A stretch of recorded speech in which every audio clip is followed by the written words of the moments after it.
갑자기 화장실 문고리가 딸깍 하는 소리가 들리고 막 뭔가를 씹는 듯한 쩝쩝쩝쩝쩝 하는 소리를 계속 내고 있더라는 거죠.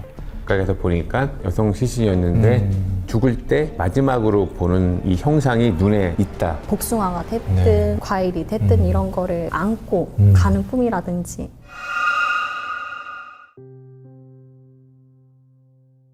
괴담을 보다 시청자 여러분 반갑습니다. 공포라디오 쌈무이 인사드립니다. 전재영 형사입니다. 안녕하세요, 해령입니다. 저희 괴담을 보다에서는 여러분들의 제보를 받고 있는 거 다들 아시죠? 그런데 저희 제보 메일 주소가 아래 주소로 변경되었으니까 여러분이 이쪽으로 제보 메일을 보내주시면 아주 무시무시하고 오싹하게 풀어드리겠습니다. 자, 그러면 오늘 우리 형사님과 해령님과 함께 무시무시한 괴담 속으로 들어가 보도록 하겠습니다. 출발! 자, 이번 이야기는 제보자 A씨가 자가격리 중에 있었던 실화 이야기입니다. 때는 2020년 당시, 그때는 감염증으로 나라가 난리였잖아요. 그 감염증이 극심하게 유행을 떨치고 그 확진자 한 명만 나와도 주변 사람들은 다 격리 조치 받아야 됐고요. 안타깝게도 그해 8월에 이 A씨가 다니던 회사에서도 확진자가 나와버렸어요. 같은 증을 쓰고 있던 사람들, 그리고 같은 정수기를 썼던 사람들도 전부 자가격리 통보가 나왔어요. 문제는 이 A씨가 당시에 이사 준비 중이었다는 거예요. 그 8월에 이사가 정해졌고 집을 비워줘야 하는 상황이었죠. 근데 다들 아시다시피 그런 자가격리 통보를 받고 나면 숙박시설에 갈 수도 없고 그렇다고 지인의 거처에 갈 수도 없는 노릇이잖아요. 근데 불행 중 다행히도 회사에 친한 선배가 머물 수 있는 거처를 마련해 줬대요. 바로 합정동에 있는 어느 빌라였어요. 자, 보건소와 구청에 청원을 놓고 간신히 거처 이동 허가를 받은 A씨는 감사한 마음으로 그 빌라에 들어가게 되었어요. 그 빌라는 외부는 좀 낡았긴 한데 방도 2개에 인테리어도 새로 해놔서 괜찮았다고 합니다. 그래서 이 A씨는 선배한테 너무 고맙잖아요. 월세 개념으로 돈을 드렸더니 그것까지 거부하셨대요. 얼마나 고마운 분이에요. 월세도 공짜, 더할 나위 없이 좋은 곳이었어요. 근데 그렇게 들어가고 이튿날 밤에 이 A씨가 누워서 휴대폰을 막 만지고 있었대요. 근데 귓가에 모기 소리가 왱 하고 나는 거죠. 그래서 손뼉을 푹 쳤는데 그 순간에 큰 방 쪽에서 다시 이렇게 메아리가 치더라는 거예요. 뭐 그럴 수 있잖아요. 왜냐하면 방이 지나치게 크다던가 또는 뭐 짐이 안 들어가 있는 집이라던가 그럴 경우에는 메아리가 칠 수도 있잖아요. 근데 뭔가 찜찜한 기분이 들더래요. 그래서 A씨는 한 번 더 박수를 쳤어요. 근데 이번에는 소리가 돌아오지 않아요. 뭔가 이상한 느낌이 들더래요. 근데 이상한 일은 거기서 그치지 않았어요. 며칠 뒤에 잠을 자고 있는데 갑자기 화장실 문고리가 딸깍 하는 소리가 들리고, 그리고 어느 때는 누군가가 손끝을 바짝 세워서 정수리를 살살 긁는 듯한 그런 느낌이 들더래요. 소름 끼치잖아요. 그래서 비몽사몽간에 벌떡 일어났더니 아무도 없어요. 이 순간부터 미묘한 기분이 들기 시작해요. 이게 과연 과민 반응인 건지 아니면 이렇게 갇혀 있어서 스트레스 때문에 그런 착각인 건지 알 수가 없었던 거죠. 근데 뭐 찝찝한 느낌은 지울 수가 없더래요. 자, 그런데 문제는 바로 그 다음 날 일어났어요. 자가격리 해보신 분들은 아시겠지만 밤낮이 없어지잖아요. 잠 오면 자고 배고프면 밥 먹고 뭐 이런 생활의 반복이거든요. 그래서 그날도 낮에 이제 이불을 깔고 누웠는데 햇빛이 막 들어오는 상황이었어요. 커튼이 안 달려 있어서. 그래서 담요를 가지고 와서 그 창문 쪽에 간이식으로 커튼같이 달고 약간 위쪽에 시선을 가려둔 채 잠이 들었어요. 그렇게 해서 한참 잠을 자고 있는데 혹시 그 소리 아시죠? 옛날 마룻바닥 같은 경우에 맨발로 걸으면 쩍쩍하는 네. 그런 발소리가 막 들리더래요. 그래서 살짝 눈을 떠봤더니 이게 위쪽 시선이 가려져 있으니까 아래쪽만 보이잖아요. 근데 시선이 가려진 아래쪽으로 누군가의 하반신이 보이더라는 거죠. 그래서 방금 막 잠에서 깨어났으니까 혹시 회사 선배가 왔나? 아니면 이 건물에 관련인가? 근데 자가격리 중에는 이렇게 막 들어올 수가 없을 텐데, 그런 생각을 막 하던 중에 그 생각을 못했던 거예요. 그렇게 한낮에 귀신이라는 생각은 못했던 거죠. 근데 그 사람을 확인하려고 몸을 일으키려는 순간에 몸이 안 움직여지더래요. 빳빳하게 굳어서. 그래서 멀뚱멀뚱 아래쪽 시선으로만 보고 있는데 그 하반신만 보이던 사람은 반바지를 입었는지 새하얀 창백한 피부가 훤히 보여요. 그리고 발톱에는 진분홍색 페디큐어를 칠했고요. 불현듯 몸이 덜덜 떨리기 시작했어요. 하반신은 교묘하게 가려진 그 시선 너머로 계속 분주하게 움직이기 시작해요. 큰 방에 갔다가 화장실에 갔다가 거실로 갔다가. 그래서 너무 소름 끼치니까 눈을 꽉 감았는데 어느 순간 그 쩍쩍쩍 하는 발바닥 마찰음이 A씨가 머물던 작은 방 앞에 멈춰섭니다. 그렇게 긴장한 상태로 있는데 갑자기 어느 순간에 매트리스 위를 무릎이나 발을 짚고 올라오는 그런 푹 꺼짐이 느껴지더라고요. 그러더니 곧이어서 자기 종아리 위쪽으로 심한 통증이 확 올라오더래요. 누가 발로 짓누르듯이요. 그래서 찌릿한 통증에 악 놀라서 깼는데 가위였던 거예요. 이 A씨가 살면서 처음 눌린 아주 생생한 가위였어요. 그냥 꿈이라기엔 뭔가 엄청 달랐대요. 당시 A씨가 머물던 건물 맞은편에서 한창 공사가 진행 중이었어요. 근데 그 공사할 때 나는 소리가 있잖아요. 그 소리가 자신이 잠깐 눈을 감았다가 뜬 것처럼 계속 이어지고 있었다는 거죠. 그러니까 찰나같이 느껴졌대요. 그 순간이. 그리고 무엇보다도 보통 이런 끔찍한 일을 겪으면 보통 집에서 나가잖아요. 기분을 좀 환기시키려고. 근데 지금 격리 중이니까. 네, 자가 격리 중에 있으니까 이게 나가지도 뭐 어떻게 할 수도 없는 노릇인 거예요. 정말 환장할 노릇이었대요. 당장 사람이 많은 곳으로 가서 기분을 좀 바꾸고 싶은데 이게 나갈 수가 없으니까 예희 씨가 생각해낸 게 창문을 열어젖히고 지나가는 사람들 있잖아요. 그 사람들을 그냥 바라보면서 그렇게 버텼다고 합니다. 그나마 다행히도 그 가위가 계속 이어지진 않았어요. 한 며칠쯤은 잠잠했거든요. 자, 그렇게 자가 격리를 하고 일주일쯤 지나서 늦게까지 뒤척거리다가 잠이 들었는데 어느 순간에 눈이 번쩍 떠지더래요. 근데 당시에 이 A씨가 머물던 작은 방에는 벽걸이 거울이 걸려져 있었거든요. 근데 그 앞에 무슨 검은 형체가 서 있어요. 그래서 자세히 보니까 어떤 여자가 고개를 푹 숙이고 그 앞에 서 있는 거죠. 심지어 거울에 비친 그 책상에는 어떤 남자가 엉덩이를 벽에 붙이고 등을 책상에 붙인 채로 이상한 자세로 그렇게 있는 거예요. 근데 이게 문제는 그 여자의 뒷모습을 보고 있지만 거울에 비친 모습이 보일 거 아니에요. 그러니까 그 여자의 얼굴이 보이는 거예요. 평범한 40대 초반쯤 된 걸로 보였는데 약간 넓적한 얼굴에 광대가 좀 있는 그런 얼굴이었대요. 근데 이 형체가 입을 회 벌리고 눈을 감고 있는데 그냥 딱 봐도 송장 같더래요. 그렇게 그 여자는 가만히 있지 않고 자기 머리카락을 손으로 막 빗질하는 신용도 하고요. 주변엔 머리카락이 막 우수수 떨어져 있었어요. 그리고 아까 말씀드린 그 거울 속에 비친 남자 있잖아요. 그 남자는 거의 아래쪽으로 떨어질 듯이 기울어져 있었는데 떨어지지도 않아요. 근데 막 뭔가를 씹는 듯한 쩝쩝쩝쩝쩝 하는 소리를 계속 내고 있더라는 거죠. 이야, 이 A씨가 생각하기로는 이건 사람이 상상할 수 있는 그런 장면들이 아니다. 이건 심각한 어떤 현상이다. 그렇게 판단을 했나 봐요. 이 A씨가 몸을 움직이려 하니까 당연하다는 듯 가위에 눌린 상태였어요. 그래서 그 가위에서 막 깨려고 몸부림을 쳤대요. 막 억지로. 새끼손가락만 꺾어도 가위에서 깬다는 말도 있잖아요. 그래서 몸을 막 비틀면서 깨려고 애를 쓰는데 그 남자가 이 A씨의 행동을 똑같이 따라하더래요. 책상에 그렇게 떨어지지도 않고 걸터 있으면서도 온몸을 걸레처럼 비틀면서 막 따라하더라는 거죠. 도저히 견딜 수가 없었던 A씨는 힘을 줘서 악 하는 소리를 내면서 벌떡 일어났어요. 왜 영화에서 보면 악 하면서 악몽에서 깨는 경우가 있잖아요. 딱 그런 모습이었대요. 그래서 곧장 큰 방으로 달려가서 시계를 봤더니 새벽 4시더래요. 큰 방에 불을 켜고 TV를 켜고 밤을 꼴딱 샜다고 해요. 이런 일을 연속적으로 겪다 보니까 A씨는 늘 틀어두었던 라디오 대신 찬송가를 틀어뒀대요. 자, 무엇보다도 두려웠던 건 밤이었어요. 왜 낮에는 친구들이랑 통화도 할 수 있고 햇빛도 있고 하니까 괜찮았는데 이게 점점 날이 어두워지기 시작하면 반사적으로 막 두려움이 몰려오더래요. 집안에서 작은 소음만 들려도 심장이 쿵 내려앉고 격리 중이니까 나갈 수도 누가 들어올 수도 없는 그런 상황에서 그 빌라가 점점 성냥갑처럼 작아지는 느낌이 들더래요. 심리적으로. 물론 상황은 너무 끔찍했는데 격리 중인 상황이니까 어떻게 빠져나갈 수는 없잖아요. 근데 제일 끔찍했던 일은 격리 해제 이틀 전에 일어났어요. 이 A씨가 당시에 밤을 꼴딱 새고 낮에 자고 밤을 새고 낮에 자고 이런 생활을 계속 반복하고 있었거든요. 가위에 또 눌릴까 봐요. 그래서 그날도 낮에 잠을 자고 있었는데 당연히 큰 방에서 잠을 자고 있었겠죠. 머리맡에 있던 창문 쪽에서 갑자기 드르륵 하는 소리가 들려요. 그 A씨가 눈을 뜨니까 창가에 어떤 머리통이 보이더래요. 창밖에서 그렇게 불쑥 내밀어진 머리는 바로 그 여자였어요.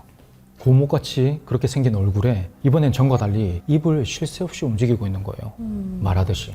목소리는 나오지 않는데 왜 아시잖아요. 말을 안 하더라도 입을 막 움직이면 속삭속삭 가는 그런 소리가 들리잖아요. 근데 그 움직임이 사람이 낼 수 있는 속도가 아니더래요.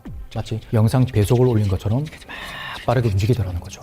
이 A씨는 거의 발작하는 것 같은 기분이 돼서 막 몸을 깨려고 움직이는데 기어이 이 여자가 그 창문을 넘어와요. 그 머리를 쑥 아래쪽으로 내밀고 그 좁은 창문통으로 손을 막 구겨서 넣더니 각다기 같이 막 그렇게 들어오려고 하더래요. 그리고 A씨의 얼굴 가까이까지 그 얼굴을 쑥 들이미는데 그 순간에도 입을 계속 움직이고 있더라는 거죠. 근데 이 감각이 예민해졌는지 모르겠는데 그 여자의 각질, 입술 각질이 부딪히는 소리까지도 생생하게 들리더라는 거죠. 끔찍하지 않습니까? 그래도 A씨는 포기하지 않고 계속 몸을 움직였어요. 잠에서 깨라고. 깨라. 깨라. 그러다가 어느 순간 몸이 확 비틀어져서 옷걸이가 넘어졌고 그 순간에 가위에서 깨게 됐어요. 자, 그 이후로 A씨는 하루 반나절 동안 잠을 아예 안 자고 버텼다고 합니다. 그렇게 격리 해제가 되었고요. 누군가에게는 이게 단순한 악몽일지도 모르겠지만 이 A씨에게는 아직도 생생한 공포로 남아있다고 합니다. 네, 혜령님, 제가 항상 궁금했던 게 귀신이 내는 소리는 어떤 소리일지 정말 궁금하거든요. 일반인이 들을 수 있는 귀신 소리 또는 무당만 들을 수 있는 귀신 소리 그런 게 있는지 궁금하네요. 일반인이 못 들어야 논리적이지 않나요? 일반인도 듣죠. 들어요? 그럼요. 보지는 못하는데. 보지는 못해도 빙의자들은 머리 안에서 울려요.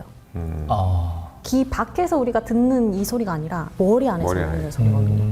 약간 손톱 끊는 소리도 나기도 하고 실제로 이런 소리도 나기도 하고 근데 사람 소리보다는 약간 기괴한 사물 소리를 좀 더 많이 듣기도 하고요. 그리고 벌레 소리, 벌레 소리 이런 소리를 많이 들어요. 벌레 소리가 어떤 게 있죠? 귀뚜라미나?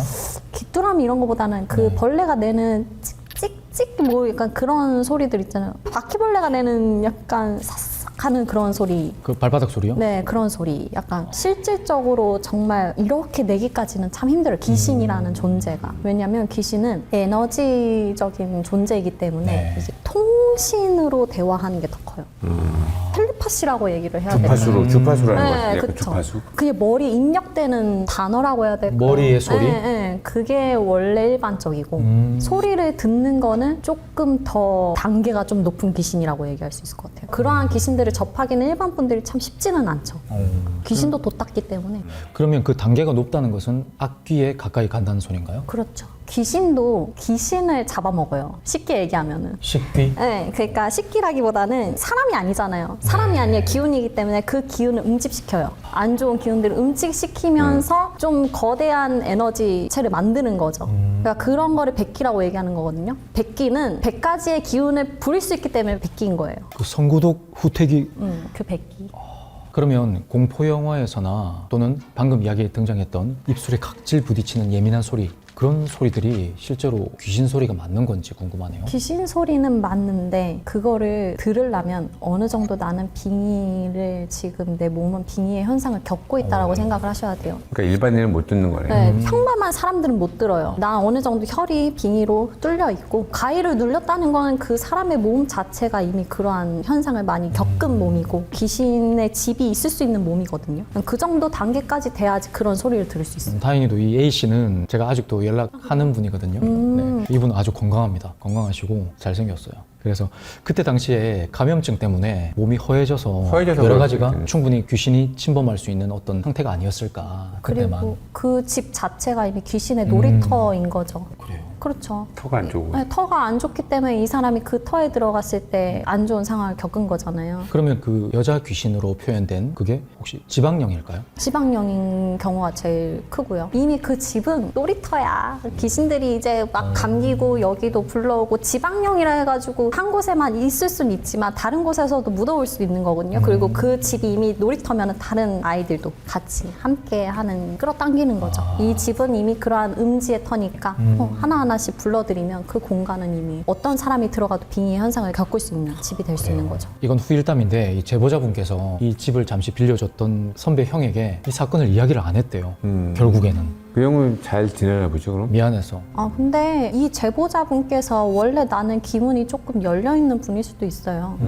더 특별하게 남들보다 좀 빨리 그런 걸 접할 수도 있는 거고. 그런 사람들 있잖아요. 나는 귀신을 안 믿어. 막 귀신을 깔보고, 너 귀신 여기 있지, 여기 있지 하고 돌아다니는 사람이 있어요. 그런 사람들 이미 귀신하고의 면역이 다른 거예요. 면역이 강한 사람인 거예요. 당연히 그러니까 그런 사람들은 빙의가 안 되고, 귀신을 보기도 쉽지 않고. 그러면 그게 귀신한테 어떤 결례가 되지 않는지.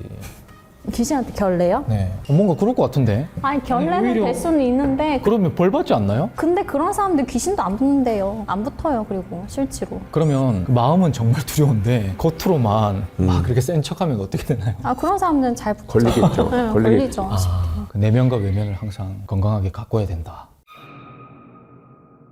이번에 제가 소개해드릴 사건은 오래된 사건인데 네. 이 사건을 계기로 사람들이 느끼기에 사람을 죽이고 토막을 낼 수도 있다는 그런 인식이 널리 퍼지게 된 사건입니다. 1965년 굉장히 오래됐죠. 네. 1965년 5월 16일이었어요. 당시에는 춘성군이라고 하더라고요. 지금 춘천시죠. 강원도 춘천시 춘천호에 이제 배를 타고 가던 이제 인근 주민들이 뭔가를 발견을 해요. 네. 가까이서 보니까 여성 시신이었는데 당시 시신은 나체였고 여성 시신이었어요. 근데 이제 목이 잘린 시신이었는데 물에 이렇게 서 있는 형태였었어요. 그래가지고 당시 신문에도 났습니다. 서 있었다고 그래가지고 네. 주민들이 놀랬죠. 근데 서 있을 수 있었던 이유는 사람 시신이 이제 물에 빠지게 되면 처음엔 가라앉아요. 근데 시간이 지나면 몸에서 이제 부패가 일어나잖아요. 그래서 이제 가스, 부패 때문에 이제 이게 시신이 올라와요. 근데 당시에 그 시신에는 발목에 돌이 묶여 있었어요.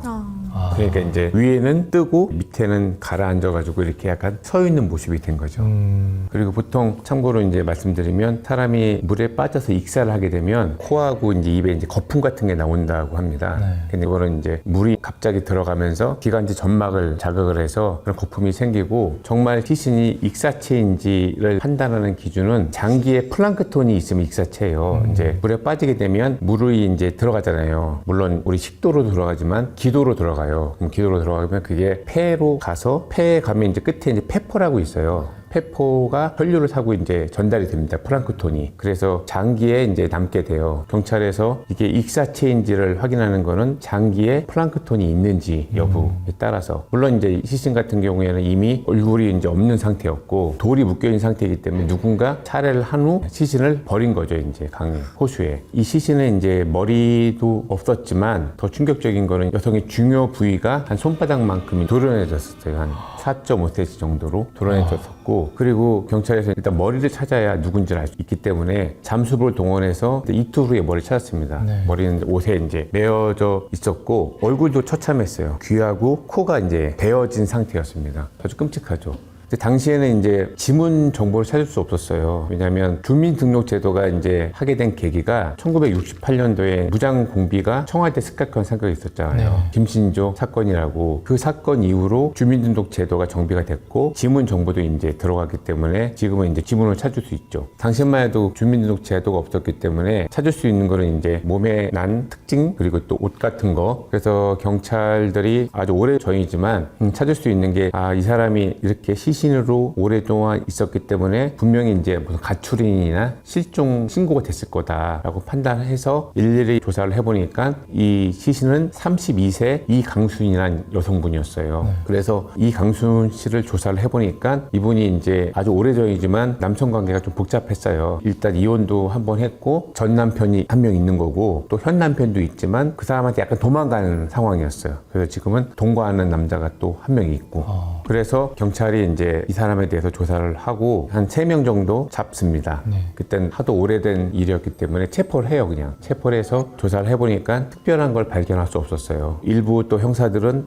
이 여성분이 남성관계가 복잡하다 그래서 다른 사람, 새로운 사람에 의한 치정관계일 수도 있다고 판단해서 조사를 하는 과정에서 이 사람이 어느 집에 새를 들어 살고 있었는데 같이 새든 남성 얘기를 해보니까 당시에 이강수 씨가 자기 이사 가는데 좀 도와달라라고 했대요. 근데 이사 가는 지역이 한 20리, 예전 기준 20리면 한 8km 정도 떨어진 곳이었어요. 그리고 그때 당시 눈이 왔기 때문에 또 그때는 이동수단이 마땅치 않고 이제 지게로 하는 거예요. 그래서 부탁을 했는데 자기가 거절을 했대요. 그 다음부터 이제 이강수 씨를 못 봤다라고 얘기를 해서 그러면 이 집에서 새롭게 이사 가는 집까지 이제 경로를 따라가 본 거예요. 따라가 보다가 최 씨라는 사람을 만났는데 이 사람 얘기를 들어보니까 이강수 씨가 가다가 자기를 만나서 지게가 있었대요. 그래서 돈을 줄게 짐을 좀 옮겨달라 해서 이제 짐을 옮겼다고 합니다. 옮기다가 그때 당시에 눈이 너무 많이 와서 그 목적지까지 못 가고 중간에 한 주막이 보였대요. 예전에 주막이라고 이제 잠도 자고 뭐 술도 팔고 그런 곳이 있었잖아요. 본인은 이제 귀가하고 이강수 씨는 그 주막으로 들어갔다는 거예요. 그래서 경찰이 수소문해서 이 주막 주막을 당시 운영했던 사람을 만나게 됩니다. 그 사람이 임동익이라는 사람인데 그때 당시에 이 주막을 운영하고 있었는데 주막의 안주인, 여주인과 그 딸은 당시에 이제 친척 결혼식이 있어서 출타 중이었고 이 사람 혼자 있었다는 거예요. 그러니까 경찰이 임동익을 가장 유력한 용의자를 보고 조사를 했어요. 조사를 했는데 불과 반나절 만에 자백을 합니다. 그때는 이제 너무 강압적인 조사가 많이 이루어지는 시기라서 지금하고는 완전히 다릅니다. 그래서 아마 그것 때문에 금방 자백을 한 것 같아요. 임동익의 진술에 따르면 본인이 주막에 있는데 저녁 늦게 이강순이 평소에 알고 있던 사람인데 이강순이 와서 재워달라고 해서 같이 술을 먹고 같은 방에 누웠대요. 그때는 방이 몇 개 없으니까. 그런데 임동익이 이제 이강순을 보고 성범죄를 저지르려고 했어요.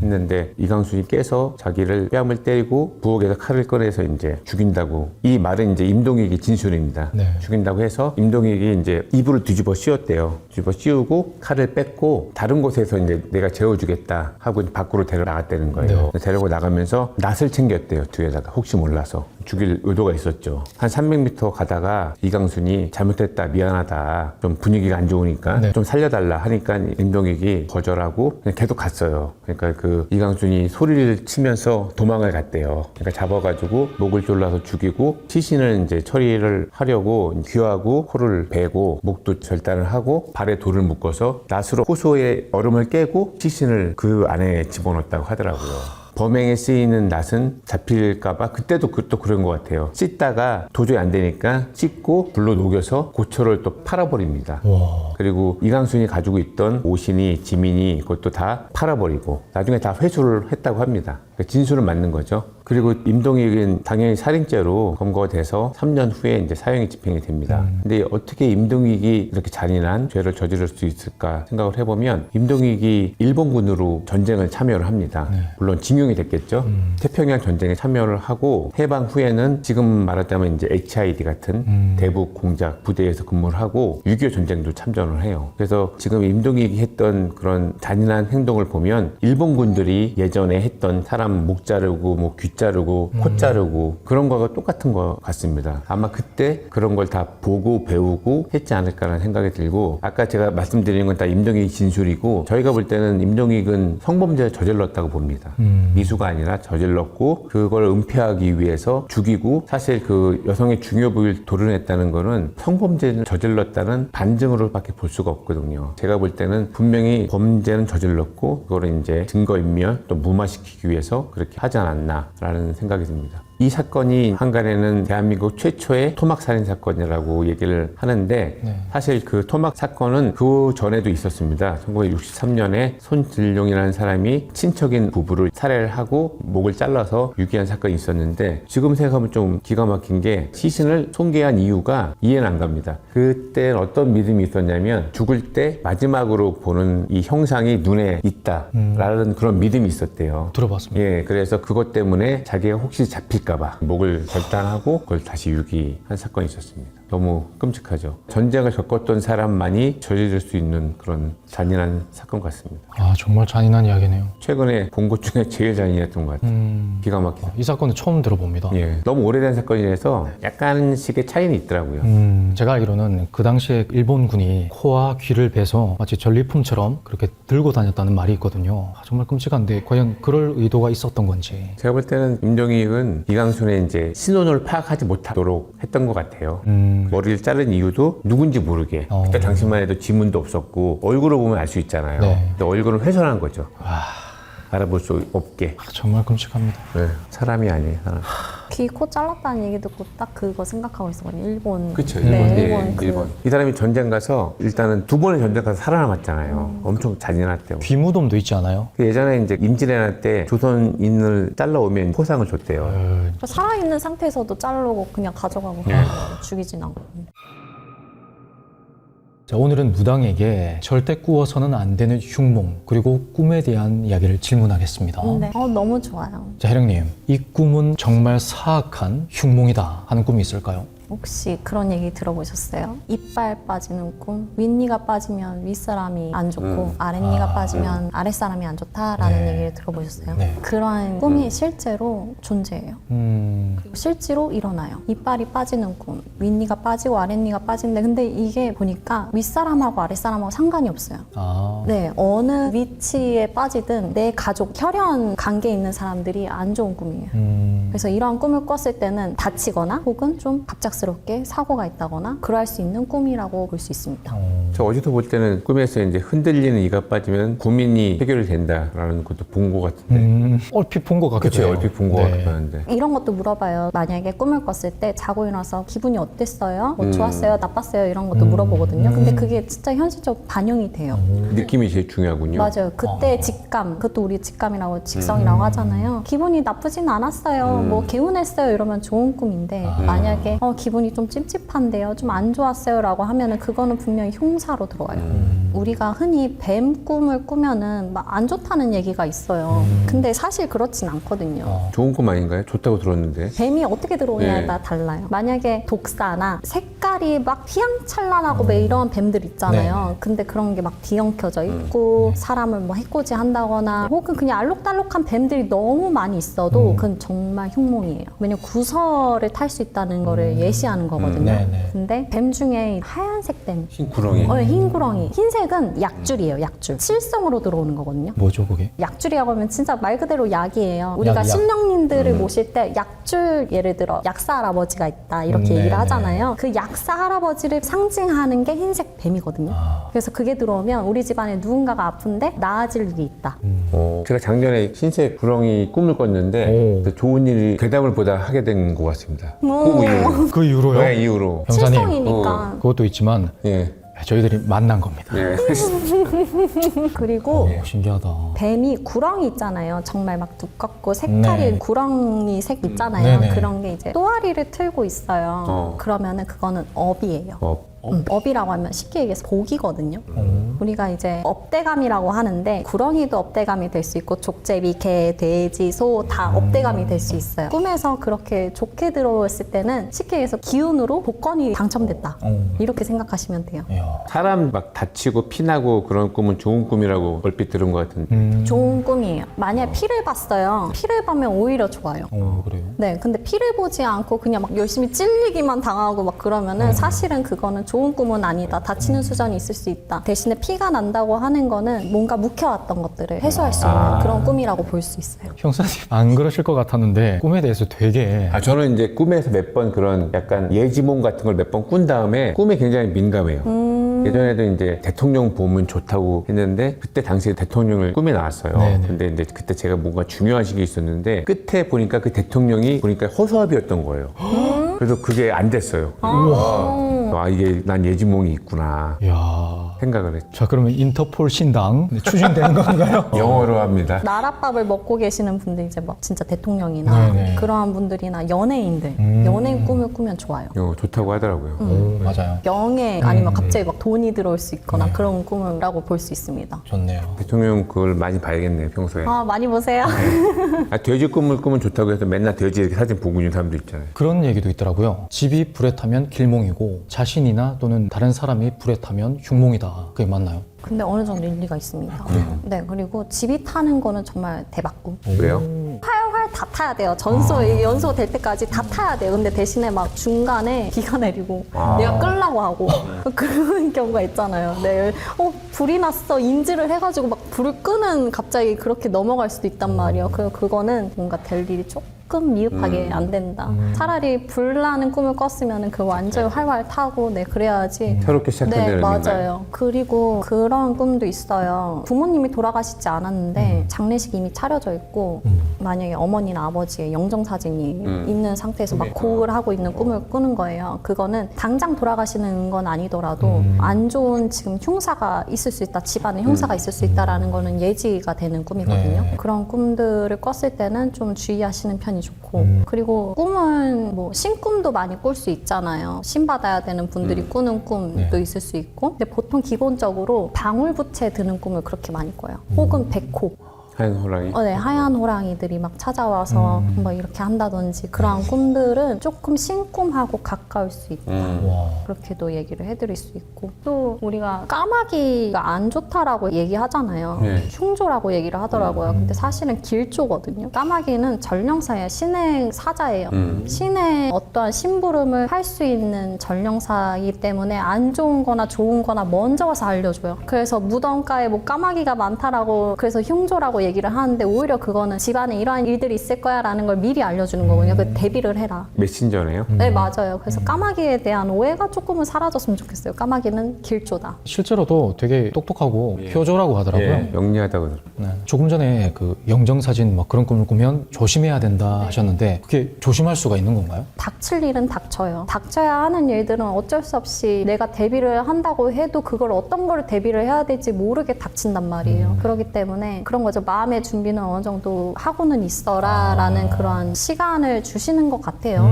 그 예지몽을 통해서. 충격받지 마라. 네. 그런 분들이 있더라고요. 같은 꿈을 계속 반복해서. 오. 저는 그런 적은 없었는데 그런 건 어떤 의미가 있을까요? 저도 그러한 꿈들을 좀 꿨어요. 계속 똑같은 자리를 자꾸 맴돈다든지 그러한 꿈을 꿨었는데 그게 이제 그거예요. 뭔가 예전에도 전생 얘기는 하기는 했었지만 전생에 관련돼서 어떠한 이슈가 있었을 때 그러한 꿈을 꿔요. 반복되는 꿈. 그 이생에서 전생에 반복되지 않게 이생에선 숙제를 풀어라 하는 거거든요. 숙제가 있기 때문에 똑같은 꿈을 반복하고 똑같은 장소에 가서 똑같은 행동을 하고 근데 현생에서 그러한 이슈를 풀어나가면은 분명히 그 꿈은 이제는 소멸되는 꿈이 되는 거죠. 아, 저는 이런 경우가 있었어요. 몇 년에 걸쳐서 그 꿈이 이어지는 꿈이요. 그게 되게 신기하더라고요. 무의식에 있는 거 아닌가요, 그럼? 그럴 정도면? 아니요. 되게 제 상상의 밖의 어떤 사건들이에요. 사건이 아니고 장소가. 근데 저도 그런 꿈을 꿔요. 그 앞전과 동일하게 똑같은 꿈을 꾸면서 뭔가 덧붙여지면서 이어져가는. 신기하네요. 별로 의미는 없는 거죠? 저는 크게 의미 있다고 보지는 않아요. 아, 다행입니다. 네. 자, 반대로 정말 이건 흉몽이다 라고 확신을 했는데 의외로 길몽이다. 뭐 이런 게 있을까요? 똥통에 빠지는 거? 더러운 꿈. 더러운 꿈? 아 근데 진짜 좋은 꿈이에요. 진짜 배설에 뭔가 묻어가지고 나와 있다는 그 꿈이 우리 네. 옛날에 그런 똥에 빠지면 돈 번다는 얘기 네. 있잖아요. 네. 근데 실제로 그래요. 근데 꿈에서 이렇게 막 묻었는데 막 더러워, 막 씻고 막 그러면 그럼 안 되는 거예요? 그럼 안 되죠. 똥을 그대로 묻고 저 항상 후회해요. 왜 닦았을까?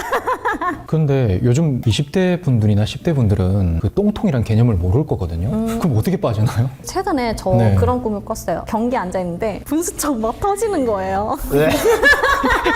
그런 식으로. 그런 식으로. 그런 식으로 이제 알고 진짜 있는 걸. 알고 있는 거 맞아요. 모르면 나올 수가 없죠, 그런. 아니면 돼지우리에 들어갔는데 거기가 뭔가 이렇게 진흙 똥 반 섞여 있잖아요. 근데 네. 거기에 내가 뒹굴고 있어. 진짜 최고급. 와, 오늘 도전. 오늘 한번 돼지 한번 보시죠. 네, 자, 태몽에 대한 질문을 좀 드리고 싶은데 태몽을 꾸면 그게 태몽인지 어떻게 아는 거죠? 일단은 우리가 태몽을 꾸는 것도 신기하잖아요. 네. 뜬금없이 남의 태몽을 꾸기도 하고. 맞아요. 근데 그 원리라는 것도 있거든요. 네. 우리가 갑자기 새로운 기운이 생성되는 거잖아요. 그 기운을 직성이 빠른 사람들은 그 기운을 탐지해요. 내가 탐지하는 게 아니라 무의식에서 기운을 타고 들어오는 거기 때문에 직성이 직감 그런 건가요? 직감에서 탐지를 해요. 새로운 기운이 생성이 되었다. 그러한 탐지가 빠르신 분들이 태몽 꾸기가 쉬워요. 그래서 약간 좀 신기 있으신 분들 있잖아요. 촉이 정말 빠르고 막 직성이 빠르신 분들은 남의 태몽을 정말 잘 꿔줘요. 어떻게 태몽인 줄 아냐. 기본적으로 태몽이 뭔가를 복숭아가 됐든 네. 과일이 됐든 이런 거를 안고 가는 꿈이라든지 동물들이 와가지고 다리 덮친다는 꿈이라든지 네. 기본적으로 그런 꿈들이 태몽이라는 거를 은연중에 알아요.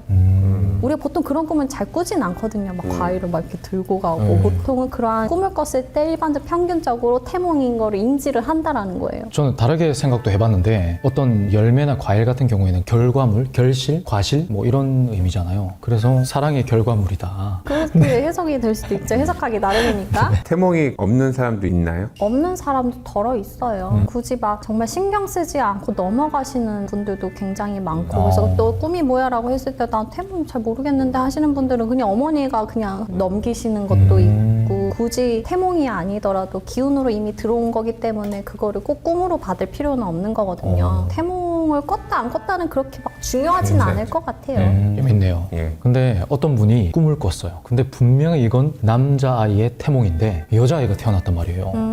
그러면 혹시 뭐 상여자가 되는 건지 장군감이 되는 건지. 그런 경우가 네. 있죠. 막 정말 꿈을 꿨는데 용꿈, 엄청 큰 구렁이 꿈, 호랑이 꿈, 곰 꿈, 막 와가지고 덮치고 나를 막 핥으려고 막 다가오고 막 그런 꿈들은 보통은 남자 꿈이에요. 네. 근데 그러한 기운을 타고 여자가 태어났다? 그러면은 남자보다 월등한 사주를 가지고 태어나는 거거든요. 월등하다는 게 그러니까 기운이 월등하다는 거죠. 그러니까 우리가 기본적으로 남자의 그런 뭔가 테두리가 있을 거고 여자의 테두리가 있을 건데 그거를 범주를 넘어서요. 예를 들면은 정말 여자 대통령이 될 수도 있을 만한 사주를 갖고 있다라고도 얘기를 할 수 있는데 네. 그러한 사람들은 근데 정말 안타깝게도 남자복이 없어요. 그렇게 태어나면. 왜냐하면 기본적으로 남자를 좀 무시하고 내가 더 남자보다 월등한데 이런 거 필요 없어? 약간 좀 이러시는 분들 있잖아요. 그러면 남자를 너무 휘어잡고 그래서 남자복이 없다. 그리고 이거는 그냥 다른 얘기긴 한데 네. 여자분들 중에서 역강대, 앞강대가 굉장히 튀어나오고 여기 하관이 쏙 들어가신 분들이 있어요. 네. 그분들은 남자 박복한 관상이라고 얘기를 하는데 남자 복도 없고 자식 일찍 죽거나 남편 일찍 보내야 되는 그런 관상인 거예요. 그럼 어떻게 해야 되나요? 일단 기본적으로 타고난 관상이 그렇게 타고났기 때문에 잘 풀어서 가야죠. 그런 분들은 진짜 덜어 있더라고요. 그렇게 관상을 가지신 분들이 남자복이 없어요. 억울하겠네요. 반대로 여자 태몽은 과일, 이쁜 과일, 조그마한 막 동물들, 소동물들이 네. 될 수도 있고 물고기 꿈, 이게 여자 꿈이거든요 보통. 근데 그거를 남자분들이 태어났다라고 하면은 마찬가지로 조금 눌려 살고 심청이 고운 남자. 심장이 고운 남자, 뭔가 많이 맞춰주고 그러한 기운을 타고날 수밖에 없어요. 신기하네요. 아까 태몽 말씀하셨는데 대표적으로 남녀를 구분하는 태몽이 있나요? 아까 말씀하신 거 뭐 큰 동물들 소동물들, 예. 제비, 토끼, 사슴. 앵무새, 맞아요, 사슴, 초식 계열 약간 네네. 이렇게 볼 수도 있겠네요. 그렇게 보여지는 동물들. 그리고 보통은 과일들이 되게 많아요. 과일들이. 복숭아, 감귤, 여성의 기운이 굉장히 타고났다라고 얘기할 수 있는 거죠. 이렇게 얘기하면 좀 음의 테두리로 볼 수 있잖아요. 여자는 음으로 얘기하고 남자는 양으로 칭하잖아요. 좀 거대한 기운들, 호랑이가 됐든 뭐 사자가 됐든 네. 좀 곰이 됐든 좀 육식계열로 그런 동물들 그렇게 볼 수도 있고 과일 꿈은 사실은 많이는 없었어요. 남자로 봤을 때 과일 꿈보다는 좀 네. 채소 꿈도 꾸긴 해요. 채소류 그렇게 나누면 될 것 같아요. 근데 궁금한 게 이건 좀 번외 질문인데 외국인도 태몽이 있을까요? 태몽이 없을 수가 없을 거라 생각해. 근데 우리나라에 국한돼가지고 우리나라 대표하는 막 동물들이 있을 거잖아요. 맞아요. 예를 들어 뭐 아까도 얘기했지만 호랑이도 네. 그렇고 용도 그렇고. 근데 서양에 가면은 또 서양이 대표하는 동물들이 있을 거면 뭐 상상의 동물, 유니콘이 될 수도 있고. 티라노사우루스. 네, 네? 여튼 그러한 게 있을 수도 있으니까 태몽은 있을 거지만 그 태몽을 어떻게 꾸냐는 우리 관점 차이인 것 같아요, 정말로. 이미지를 어떤 걸 더 많이 보고. 동물도 자기 자손을 잉태할 때 그런 걸 꿀까요? 빵! 아니에요. 그만해. 그 귀신이 혹시 뭘 하는 귀신인가요? 바둑을 두는 귀신인가요? 바둑을 도와줍니다. 근데 저는 그 진법 계열로 또 들어오기도 하거든요. 진법이 뭐죠? 그러니까 우리가 결계라고 하잖아요. 귀신을 가둘 때나 뭐 할 때나 경계를 칠 때 진법을 친단 말이에요. 근데 그 진법을 치는 신령님이 또 따로 계세요. 그러니까 도사 계열 할아버지들이 있거든요. 도사분들이 12분이 계신데 그게 뭐 진법을 치시는 분들도 계실 거고 소환하시는 할아버지도 계실 거고 그래서 저걸 봤을 때 크게 뭔가 이질감이 들진 않아요. 도사분들은 공부를 가르치시는 신령님들이세요. 제자를. 제갈공명 할아버지 있잖아요. 네네. 책략가시잖아요. 네. 그런 책략 또한 진법이에요. 예를 들어 이순신 장군 할아버지 하객진을 펼쳐가지고 전쟁에 승리했다. 네네. 그런 게 진법이거든요. 그런 거를 좀 가르쳐주시는 신령님하고 뭔가 좀 비슷해 보인다. 근데 이제 도사, 도줄이 조상으로도 내려오지만 천신으로도 내려오기 때문에 그게 정말 무불통신한 게 아닐까. 천신의 계열일 수도 있죠. 조상의 천신. 계열. 네, 천신. 오늘도 괴담을 보다 다들 어떻게 들으셨습니까? 괴담을 보다에서는 여러분들의 제보를 받고 있습니다. 지금 아래쪽에 변경된 이메일 주소로 제보를 해주시면 아주 오싹하고 무시무시하게 풀어드리도록 하겠습니다. 자, 저희 시선너머 채널 구독과 좋아요 그리고 알림 설정까지 꼭 부탁드리겠습니다. 오늘도 감사합니다. 수고하셨습니다. 고맙습니다. 감사합니다. 감사합니다.